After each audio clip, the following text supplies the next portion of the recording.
3 de maio de 2017, depoimento prestado pelo senhor Joesley Mendonça Batista, na sede da Procuradoria-Geral da República,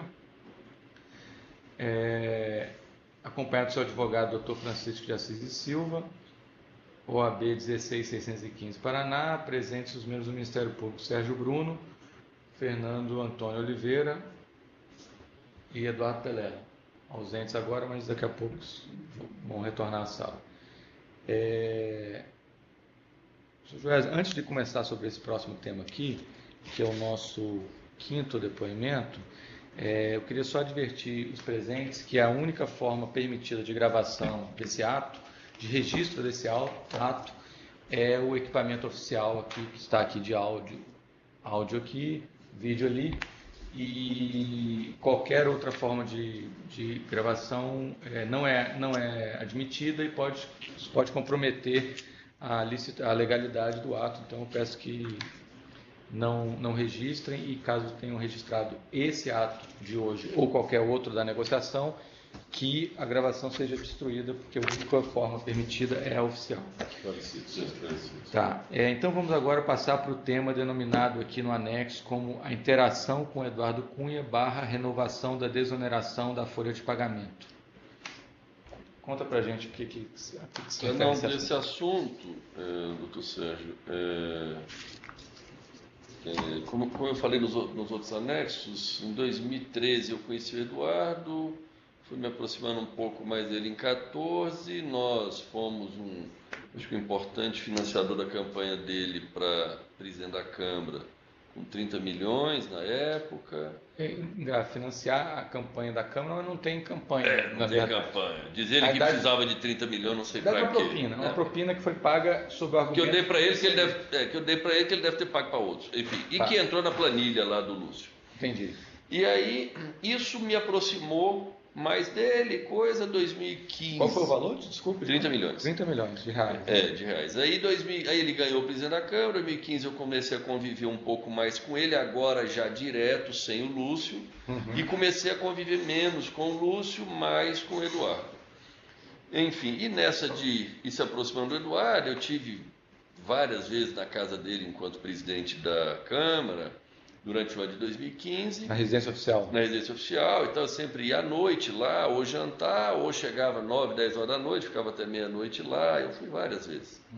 Enfim, e numa dessas, que eu estava lá, ele tira um papel lá, ele vai procurar um papel lá e diz: Wesley, está lá na Câmara a renovação do PIS e COFINS, a renovação da exoneração da folha, do setor de frango.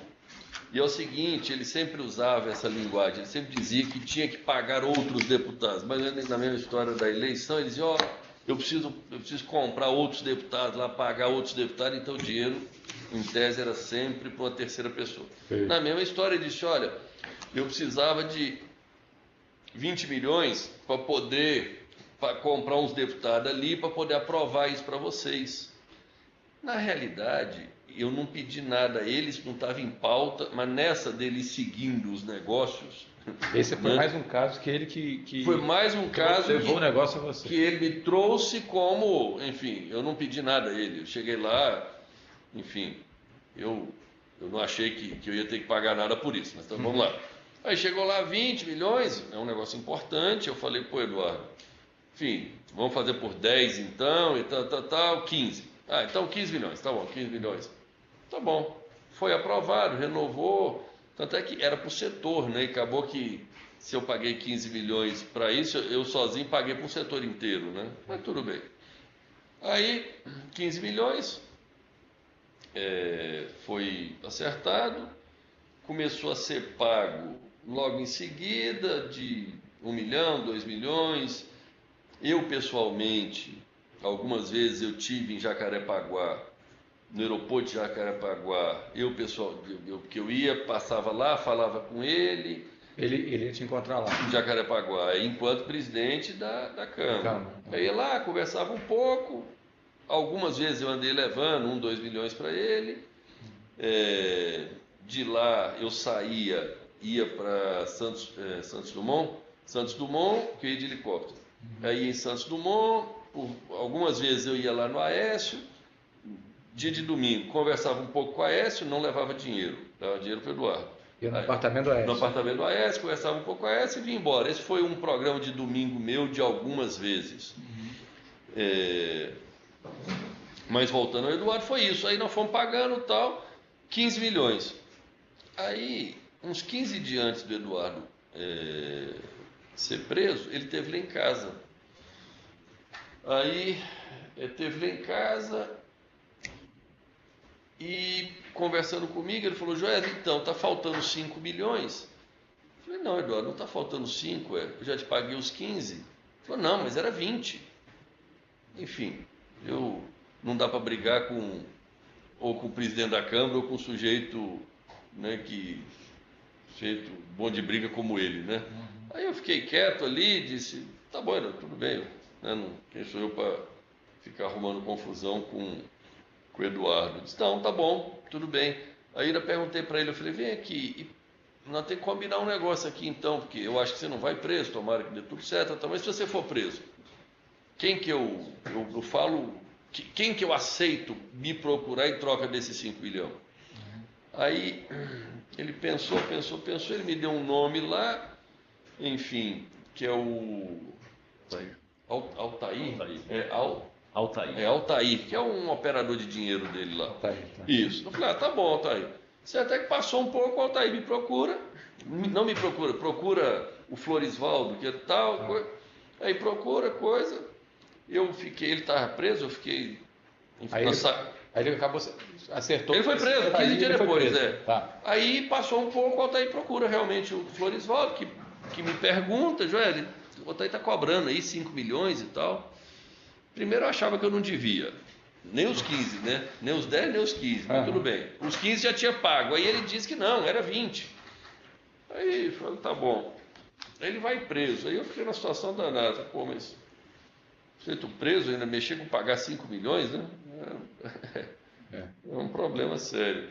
Para encurtar a conversa, o Altair foi extremamente insistente, agressivo e procurou o Ricardo Saldi, que foi atrás dele na casa dele. E aí eu percebi que eu falei: pô, se eu não pagar, esse sujeito não vai me deixar em paz, né?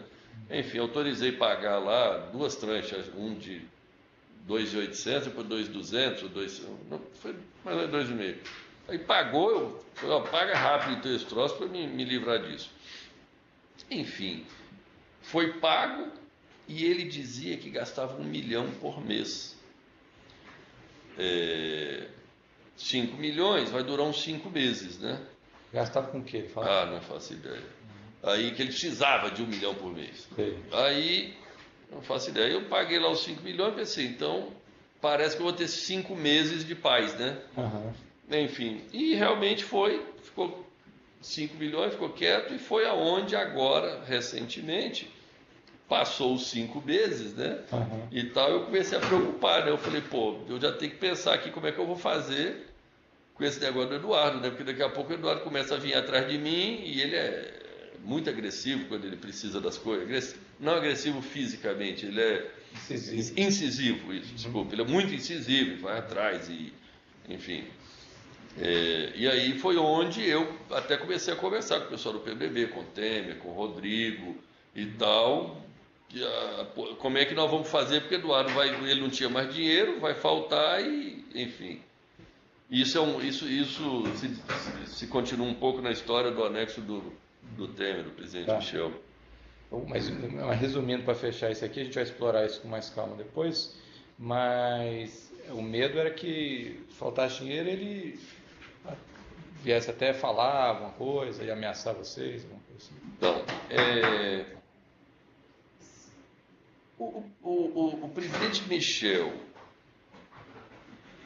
sempre acreditou, e eu acho que o Eduardo e o Lúcio também sempre acreditou, que eu era meio que obrigado a sustentá-los ali incondicionalmente, entendeu?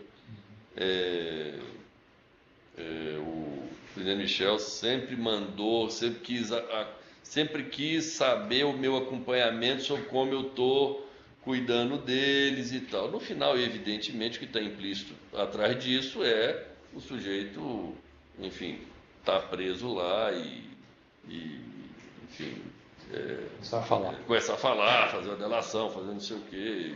Legal.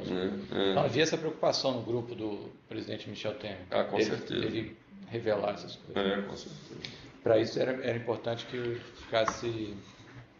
Mantê-los assistidos. Okay. Bem, esse é um tema que a gente vai tratar em outro tema, em outro depoimento. Só voltando aqui no tema específico, da desoneração da folha, então foi aprovado. Foi aprovado. Durou quanto tempo Acho que durou até agora. Acho que terminou agora, recentemente, há um mês atrás. E a desoneração da folha implica na mudança de qual tributo?